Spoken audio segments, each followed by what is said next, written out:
అందరికీ నమస్కారం. Scientific research ఫీల్డ్లో కెరీర్ని నెక్స్ట్ లెవెల్కి తీసుకెళ్లాలని చూస్తున్న వాళ్ల కోసం international crops research institute for the semi arid tropics అంటే మనకు తెలిసిన ఇక్రిసాట్ నుంచి ఒక అద్భుతమైన అవకాశం వచ్చింది. దాని గురించే ఈరోజు మనం మాట్లాడుకోబోతున్నాం.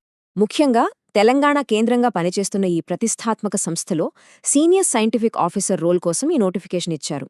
ఇది కేవలం ఒక ఉద్యోగం మాత్రమే కాదు, వ్యవసాయ పరిశోధన రంగంలో అంటే అగ్రికల్చరల్ రీసెర్చ్ ఫీల్డ్లో ఒక కీలకమైన మార్పు తీసుకువచ్చే గొప్ప అవకాశం. అయితే ఈ ముఖ్యమైన రోల్ కోసం కేవలం 2 పోస్టులు అందుబాటులో ఉన్నాయి. అంటే కాంపిటీషన్ చాలా గట్టిగా ఉంటుందన్నమాట. సరే, అసలు ఈ అవకాశాన్ని అందిస్తున్న ఇక్రిసాట్ సంస్థ ఏంటి? ఈ సీనియర్ సైంటిఫిక్ ఆఫీసర్ ఉద్యోగంలో బాధ్యతలు ఎలా ఉంటాయి? ఆ వివరాల్లోకి కాస్త లోతుగా వెళ్దాం. ఈ నోటిఫికేషన్ ఇచ్చింది ఇక్రిసాట్. ప్రపంచవ్యాప్తంగా ఫుడ్ సెక్యూరిటీని మెరుగుపరచడానికి, ముఖ్యంగా సెమీ ఏరిడ్ ప్రాంతాల్లో వ్యవసాయ పరిశోధనపై పనిచేస్తున్న ఒక టాప్ అంతర్జాతీయ సంస్థ ఇది. మరి ఇంతటి ముఖ్యమైన ఆర్గనైజేషన్లో పనిచెయ్యాలంటే ఎలాంటి క్వాలిఫికేషన్స్ ఉండాలి? ఎవరు దీనికి అప్లై చెయ్యొచ్చు? ఆ వివరాలు ఇప్పుడు చూద్దాం. ఎలిజిబిలిటీ విషయానికొస్తే రూల్స్ చాలా క్లియర్గా ఉన్నాయి. అప్లై చేసేవాళ్లు ఖచ్చితంగా పోస్ట్ గ్రాడ్యుయేషన్ పూర్తి చేసి ఉండాలి. వయసు 21 ఏళ్ల నుంచి 45 ఏళ్ల మధ్య ఉండాలి. అంటే అనుభవం ఉన్న నిపుణులతో పాటు యంగ్ సైంటిస్టులకు కూడా ఇదొక మంచి ఛాన్స్ అన్నమాట. ఓకే, కావలసిన అర్హతలు ఉన్నాయనుకుందాం. మరి నెక్స్ట్ స్టెప్ ఏంటి? సెలక్షన్ ప్రాసెస్ ఎలా ఉంటుంది? అప్లికేషన్ దగ్గర్నుంచి ఫైనల్ సెలక్షన్ వరకు ఏం జరుగుతుందో ఇప్పుడు చూద్దాం. సెలక్షన్ ప్రాసెస్ చాలా సింపుల్గా 2 స్టేజుల్లో ఉంటుంది. ఫస్ట్, సబ్జెక్ట్ మీద ఎంత గ్రిప్ ఉందో టెస్ట్ చేయడానికి ఒక రాత పరీక్ష పెడతారు.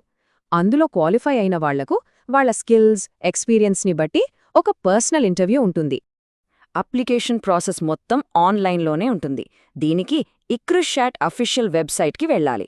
అక్కడ నోటిఫికేషన్ చూసి ఇన్స్ట్రక్షన్స్ అన్నీ జాగ్రత్తగా చదివి అప్లికేషన్ ఫామ్ని తప్పులు లేకుండా ఫిల్ చేయాలి. అవసరమైన డాక్యుమెంట్స్ అన్నీ అటాచ్ చేసి లాస్ట్ డేట్లోపు సబ్మిట్ చేయాలి. ప్రతి స్టెప్ ఇంపార్టెంటే. ఇక అందరూ ఎదురుచూసే విషయం శాలరీ అండ్ బెనిఫిట్స్. ఈ రోల్కి చాలా మంచి ప్యాకేజ్ ఆఫర్ చేస్తున్నారు. అంతేకాదు, అప్లై చేసేవాళ్లందరికీ ఒక స్పెషల్ బెనిఫిట్ కూడా ఉంది. శాలరీ విషయానికొస్తే నెలకి మినిమం 40,000 రూపాయలతో స్టార్ట్ అవుతుంది. ఎక్స్పీరియన్స్, స్కిల్స్ని బట్టి ₹1,00,000 వరకు కూడా ఉంటుంది. ఈ ఫీల్డ్లో ఇది చాలా మంచి శాలరీ అనే చెప్పాలి. ఇక్కడ మరో ముఖ్యమైన విషయంలేంటంటే ఈ పోస్టులకు అప్లై చేయడానికి ఎలాంటి ఫీజు కట్టక్కర్లేదు. అవును, అప్లికేషన్ ఫీజు అస్సలు లేదు. ఇది అర్హత ఉన్న ప్రతి ఒక్కరూ అప్లై చేయడానికి ఎంకరేజ్ చేసే విషయం. ఈ అవకాశం మీద ఆసక్తి ఉంటే ఈ డేట్స్ చాలా ముఖ్యం. వీటిని అస్సలు మిస్ అవ్వొద్దు. అప్లికేషన్స్ ఆల్రెడీ December 18న స్టార్ట్ అయ్యాయి. Last date December 31, 2025. అంటే అప్లై చేయడానికి ఎక్కువ టైం లేదు. వీలైనంత త్వరగా ప్రాసెస్ స్టార్ట్ చేయడం మంచిది. మరి వ్యవసాయ పరిశోధనలో ఒక కీలకమైన మార్పు తీసుకురావడానికి ఇది సరైన సమయం అనుకుంటున్నారా? ఈ సీనియర్ సైంటిఫిక్ ఆఫీసర్ పోస్ట్ కెరియర్లో ఒక పెద్ద మైలురాయి కాగలదేమో. గడువు దగ్గర పడుతోంది. ఆలోచించండి.